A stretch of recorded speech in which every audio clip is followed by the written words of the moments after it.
नमस्कार। आज हम बात कर रहे हैं लगातार कोशिश करते रहने की ताकत पर। एक दिलचस्प नजरिया है इस पर, कंसिस्टेंसी की ताकत। छोटे कदम, बड़ी सफलता। हमारे पास एक हिंदी स्क्रिप्ट के कुछ अंश हैं जो इसी गहरी बात को समझाते हैं। हाँ, और ये विषय बहुत प्रासंगिक है आज के दौर में। बिल्कुल। अक्सर हम सोचते हैं कि बड़ी कामयाबी चाहिए तो भाई बड़े ही कदम उठाने होंगे, है ना? एकदम से कुछ बड़ा करना होगा। सही बात है, ये सोच आम है। लेकिन ये स्क्रिप्ट जो है, ये एक अलग ही कहानी बताती है। ये कहती है कि असली बदलाव, वो जो टिकता है, वो दरअसल रोजमर्रा के छोटे छोटे मगर लगातार किए जाने वाले कामों से आता है। और ये विचार मतलब इसकी अहमियत बहुत ज्यादा है। ये हमें सिखाता है कि प्रक्रिया पर भरोसा करें, हम्म। खासकर तब जब नतीजे एकदम से सामने नहीं आ रहे हों। ये इस बात पर जोर देता है कि बड़े नतीजों की जो इमारत है ना, वो असल में रोज रखी जाने वाली छोटी छोटी ईंटों से ही बनती है। बिल्कुल सही कहा। जैसे स्क्रिप्ट में कुछ अच्छे उदाहरण दिए गए हैं। मान लीजिए, रोज सिर्फ 10 मिनट कुछ पढ़ना, हाँ। या बस 15 मिनट की कसरत, या हम्म। रोज थोड़ी सी बचत करना। शुरू में शायद लगे कि इससे क्या ही फर्क पड़ेगा। हाँ, और यहीं पर मतलब असली जादू शुरू होता है। इसे कहते हैं संचयी प्रभाव, क्यूमुलेटिव इफेक्ट। संचयी प्रभाव अच्छा। मतलब जब छोटी छोटी चीजों का असर वक्त के साथ जुड़ता जाता है और फिर बहुत बड़ा बन जाता है। हाँ, जैसे एक एक बूंद से घड़ा भर जाता है, बिल्कुल वैसे ही। हम्म। हम सब में ना वो फौरन नतीजा पाने की इच्छा बहुत होती है, इंस्टेंट ग्रेटिफिकेशन। हाँ, ये तो है। पर ये छोटे कदम हमें सब्र सिखाते हैं कि असली मजा लंबे समय तक टिके रहने में है।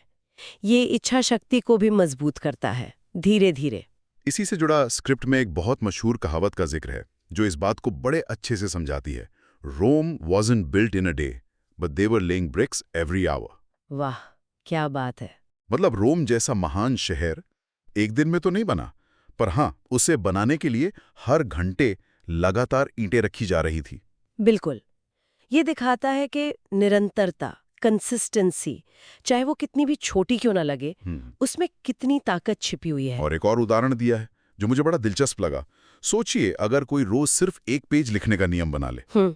सिर्फ एक पेज, हम्म। तो साल खत्म होते होते एक पूरी किताब तैयार हो सकती है। हम्म। सुनने में कितना आसान लगता है, पर नतीजा देखिए कितना बड़ा है। सही बात है।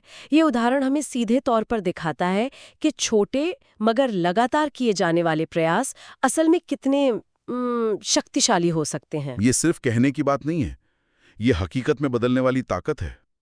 लेकिन यहाँ स्क्रिप्ट एक अहम सवाल भी उठाती है। हम सब ने अनुभव किया होगा कि लोग अक्सर शुरू तो बड़े जोश से करते हैं, पर टिके क्यों नहीं रह पाते। हाँ, ये बहुत आम है। चाहे वो जिम जाना हो, कोई नई भाषा सीखना हो, या कुछ भी, शुरू का जोश कुछ ही दिनों में ठंडा पड़ जाता है। क्यों? स्क्रिप्ट के मुताबिक इसकी सबसे बड़ी वजह है वो जल्दी नतीजों की उम्मीद। फटाफट रिजल्ट्स चाहिए सबको। अच्छा। जब हमें वो इंस्टेंट रिजल्ट नहीं दिखते ना, तो मनोचाट होने लगता है, धैर्य वो जवाब दे जाता है। हाँ। ये समझना जरूरी है कि कंसिस्टेंसी का असली फायदा सब्र के साथ लगातार जुटे रहने से ही मिलता है। ये एक मैराथन दौड़ने जैसा है, 100 मीटर की रेस नहीं। तो फिर इस चुनौती से निपटा कैसे जाए? स्क्रिप्ट में 3 बड़े काम के तरीके सुझाए गए हैं और सुनने में बहुत आसान लगते हैं। हाँ, व्यवहारिक हैं काफी। पहला है एक पक्का समय तय करना। रोज का एक छोटा सा वक्त निकालें, सुबह शाम, जब भी मुमकिन हो, बस उस काम के लिए फिक्स कर दें। बिल्कुल, क्योंकि ये एक रूटीन बनाने में मदद करता है। दिमाग को आदत पड़ जाती है तो फिर ज्यादा सोचना नहीं पड़ता। मनोवैज्ञानिक रूप से बहुत सहायक है ये। दूसरा, अपनी प्रगति पर नजर रखें, ट्रैक करें। चाहें तो डायरी में लिखें या किसी ऐप का इस्तेमाल करें। बस ये देखना कि हाँ, आज ये काम हुआ, टिक मार्क लगाना। हाँ, इससे एक जवाबदेही तय होती है, अकाउंटेबिलिटी।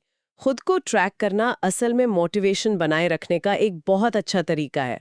दिखता है कि आप आगे बढ़ रहे हैं। और तीसरा, खुद को शाबाशी दें, रिवॉर्ड करें। जब आप कुछ दिन या हफ्ते लगातार वो काम कर लें, तो खुद को छोटा सा इनाम दें, कुछ भी जो आपको पसंद हो। बहुत जरूरी है ये पॉजिटिव रीइंफोर्समेंट की तरह काम करता है। पूरी प्रक्रिया को बोझिल होने से बचाता है और आगे बढ़ने की प्रेरणा देता है। छोटी सी ट्रीट भी चलेगी। आखिर में स्क्रिप्ट एक बहुत ही सुकून देने वाली बात कहती है कि कंसिस्टेंसी का मतलब परफेक्शन नहीं है। मतलब ये नहीं कि हर काम बिल्कुल निखुट हो। हाँ, ये बहुत अहम है समझना। इसका मतलब है उपस्थिति, प्रेजेंस, रोज हाजिर होना। जरूरी नहीं कि हर दिन आपका बेस्ट दिन हो, जरूरी ये है कि आप हर दिन उस काम के लिए मौजूद हों। चाहे थोड़ा ही करें, पर करें जरूर। बहुत खूब कहा। तो ये स्क्रिप्ट हमें यही याद दिलाती है, छोटी शुरुआत और लगातार कोशिशें यही हमें बड़ी मंजिलों तक ले जाती हैं। सही। तो अब सोचने वाली बात ये है, आज वो कौन सा एक छोटा कदम हो सकता है जिसे रोज करने की आदत डाली जा सकती है, कोई भी छोटी सी चीज। सोचने पे मजबूर करती है ये बात। इसकी शुरुआत आज से ही क्यों ना की जाए।